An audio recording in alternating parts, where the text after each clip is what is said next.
Hello, my loves. Day 11 of 31 Days of Hekate. Today, we're going to be talking about two of the symbols that she often is holding when you see depictions of Hekate in any sort of history. And that is a dagger and rope / cords. So let's start with the dagger. Now, the dagger has been used in witchcraft in various forms throughout time, right? But if you remember one of my previous videos where I talked about how all spirituality really started from African spirituality. And so all the deities, there are some things that are across pantheons, things that are almost standard in a way. So a dagger is one of them. In Wicca, it's called the Athame. And so there's different ones across the board. But Hecate's dagger represents her more active protective role as far as being a warrior. It's protection, it's warding, divine justice, cutting ties specifically as well, cutting ties emotionally, spiritually, whatever the case may be, and also transformation, that idea of death and rebirth, right? So the dagger was often held in her in her hands as well. Now, you can use that. Yesterday, I talked about offerings on your altar. You can keep a dagger on your altar as like a standard thing that you just have, because, everybody has a working, I don't know if you do. Most spiritual practitioners have a working altar, which means an altar that is continuously magically working. So you can put a dagger on there to represent her if you wanted to put something on there. The second thing that's often seen in her hands is a cord or a rope. Now, what's interesting about the cord is it is so intrinsically tied to the idea of life, death, and rebirth. The umbilical cord being the beginning of it all, right? That cord, the knot that holds the child to the mother. And then as it's born, it's cut and symbolizing that its own separate entity. And there's a lot of power in the umbilical cord because, of course, it is life, right? In fact, there's whole studies now about scientifically whether it's better to let the umbilical cord, the blood, continue to flow, or if you should cut it right after birth, because there's so many nutrients and so much power in that in between of the child being born and given that time for all the nutrients to go into the child, right? So that in itself is an example of a cord.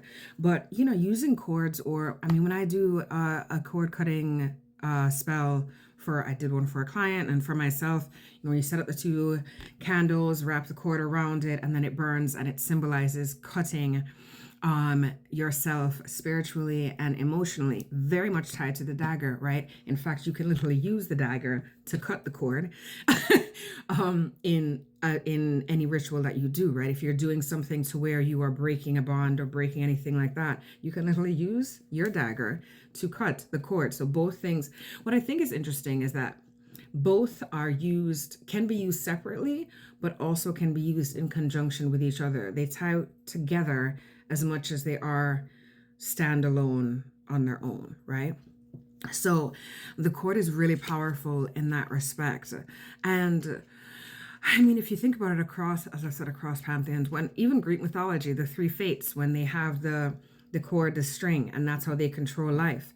One interesting thing with the cord is it can pull, in regards to Hekate, it can pull a soul back, right? So there's an idea that it's like a tether, right? So since Hekate has dominion over the heaven, the earth, and the underworld, she has that ability to pull souls from how should I say this? To pull a soul before it actually transitions into the underworld, like to pull them back. You know what I mean? And she has that power with her cord. It's like a tether. Even if, for those of you who astral project and you feel called to Hekate, that cord can also be an anchor. They say don't ever astral project on your own. You're supposed to have an anchor to keep your body protected and so that you can find your way back, right? You don't ever want to astral project on your own, because what if something happens and the cord between you and your physical body is cut and you're just wandering in the spirit and then your body dies, right? So you want to make sure you have a tether. So Hekate can literally, holding on to her cord can keep you tethered.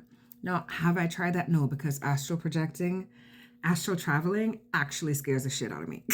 I am like, I'm a worst case scenario kind of girl. Blame my ADHD for that. So I will always be like, no, I'm going to astral travel and then I'm going to get lost in the ether somehow. So it scares the shit out of me. But for those who astral travel and you feel called to Hekate, maybe she can help you with that as well, keeping you tethered as you go about whatever. It is still good to have a physical person there, but look, Hekate is good for that too, right? She controls the celestial, she controls the underworld. So she got you if that's your vibe. So that is going to be the dagger and the cord. So you can have either one on your altar. I collect daggers and I didn't realize how how perfect that was until just now when I was researching the importance of the dagger when it comes to her. So I have a plethora, so I'm going to choose one for her since we're doing our new moon ritual for her on the 19th. So, which I can't believe we're 8 days away from it. That's wild. So anyways, yeah, dagger, cord. You can put either one or both on your altar since they work beautifully together. Okay? I love you guys. Remember my Hekate keys earrings? They are still adorable, first off. And then they're still 25% off in my Etsy shop. The link is in the bio. And you can just click on it and get yours. I have very limited quantity. I think I only have like 11 left in stock. So get yours now. I love you guys. And I will see you tomorrow for the next 31 days of Hekate.